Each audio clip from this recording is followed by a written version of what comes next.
Bonjour. Voilà, j'ai décidé de faire une vidéo parce qu'actuellement je suis enceinte de mon deuxième enfant. Et durant ma première grossesse, je me suis beaucoup posé de questions concernant la transformation de mon corps avant et après la grossesse. Et en cherchant sur internet, je n'ai pas forcément trouvé les réponses que je cherchais. Donc je me suis dit que peut-être qu'il serait intéressant que moi-même je fasse une vidéo là-dessus sur les transformations que va subir mon corps, sachant que je suis déjà en 6e mois, donc j'ai bien entamé quand même ma grossesse, et après ma grossesse.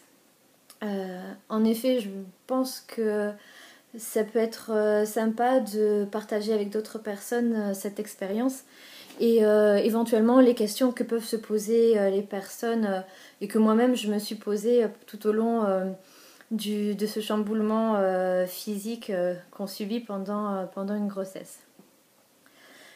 Donc ma vidéo, ou en tout cas mes vidéos, parce que ce sera forcément suivi sur plusieurs jours, semaines et avant et après ma grossesse, va quand même beaucoup se baser sur l'expérience de ma première grossesse. Donc déjà pour ma première grossesse, au niveau du poids, j'ai pris 22 kilos. Donc 22 kilos, c'est quand même pas rien. Sachant que je ne mangeais pour autant pas excessivement. Mais j'ai pris beaucoup. Je mangeais copieusement pendant les repas, mais je ne grignotais pas. Et pour autant, je faisais quand même attention à ce qu'il y avait dans mon assiette, à la qualité de ce qu'il y avait dans mon assiette. Mais c'est vrai que je mangeais peut-être en grosse quantité. Donc j'ai pris 22 kilos. Après mon accouchement, je pensais en perdre au moins 8. Je n'en ai perdu que 5. Donc ça n'a pas forcément été une bonne surprise. 18 kilos, oui, 17 kilos à perdre, c'est quand même pas rien.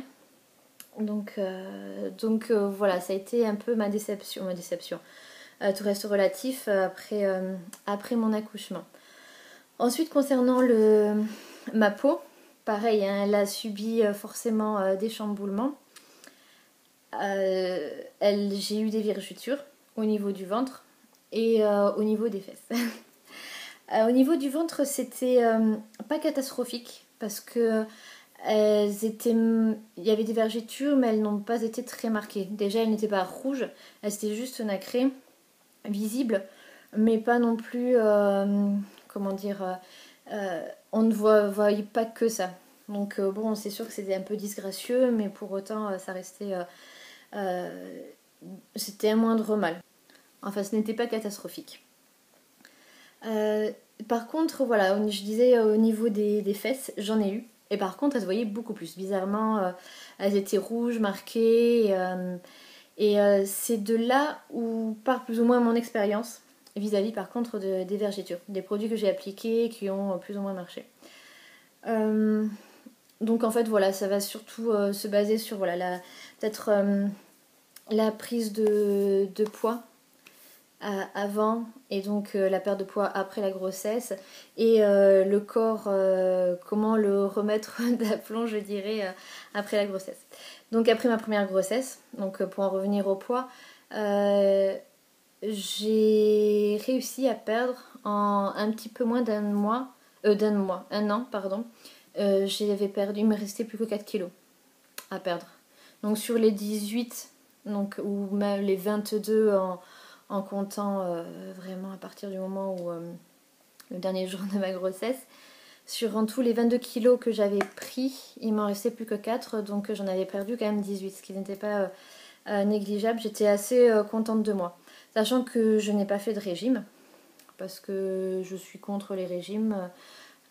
L'expérience a prouvé autour de moi et de ce que j'en ai lu que un régime, toute personne qui fait un régime finit toujours par reprendre ses kilos x 2. Donc forcément, moi les régimes, je suis pas pour.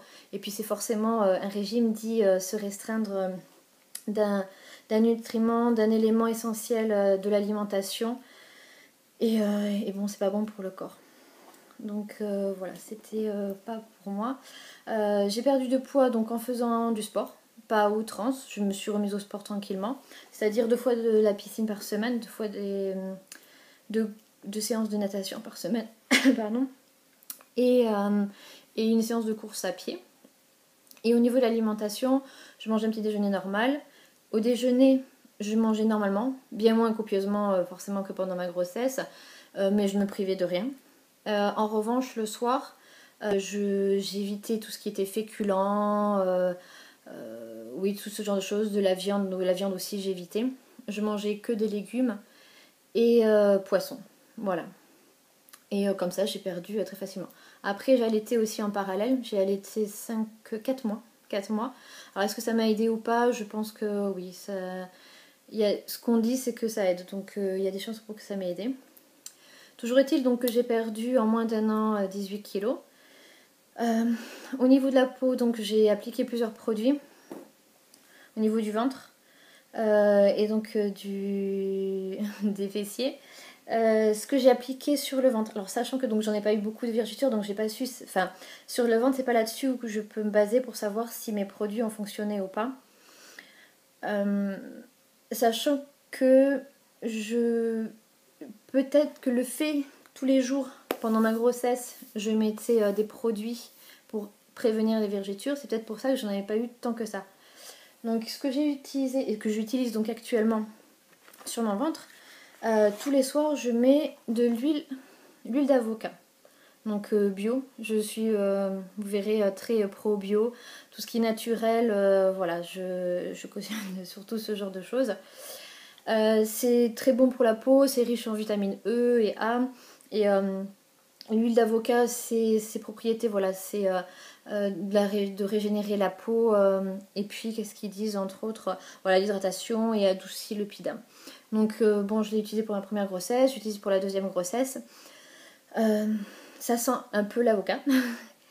Par contre, ça tâche. Donc je le mets le soir.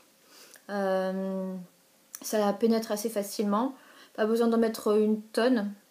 Et non, c'est plutôt agréable à mettre. Bon, après, ça reste de l'huile, hein, donc c'est toujours ce côté un petit peu gras que ça laisse sur la peau. Mais bon, moi, je pense qu'il est important, c'est l'efficacité. Après, les côtés un peu déplaisants, voilà, du côté gras, c'est pas grave. Moi, ma priorité, c'est que ça soit naturel et efficace. Donc voilà, l'huile d'avocat, je pense que ça a aidé. Le matin, je mets aussi de l'huile, c'est l'huile d'amande douce, je ne l'ai pas là sous la main. Pas tous les matins, mais en tout cas, moi j'ai le temps et quand j'y pense, je mets l'huile d'amande douce, qui est aussi très bien et qui me pénètre un peu plus facilement par contre que l'huile d'avocat. C'est vrai que ça, je le mets pas tous les jours parce qu'on m'a dit que ça pouvait aussi provoquer des allergies aux arachides pour les enfants, enfin, donc pour le futur bébé. Donc à utiliser avec parcimonie, visiblement l'huile d'amande douce. Donc je pense que ça a peut-être aidé à atténuer, ou en tout cas à prévenir les vergetures sur mon ventre. Non, ce qui n'a pas été le cas sur mes fesses, parce que forcément je n'ai pas pensé à en mettre sur les fesses, que j'étais loin d'imaginer que je pouvais en avoir à cet endroit-là. Donc je me suis retrouvée avec des vergetures assez importantes à ce niveau-là. Et après donc ma grossesse, ce que j'ai appliqué, donc je me suis informée, j'ai fait plein de sites, et ça franchement ça fonctionne, c'est vraiment top. C'est l'huile de rose musquée. Alors ça s'écrit en anglais, voilà, hop.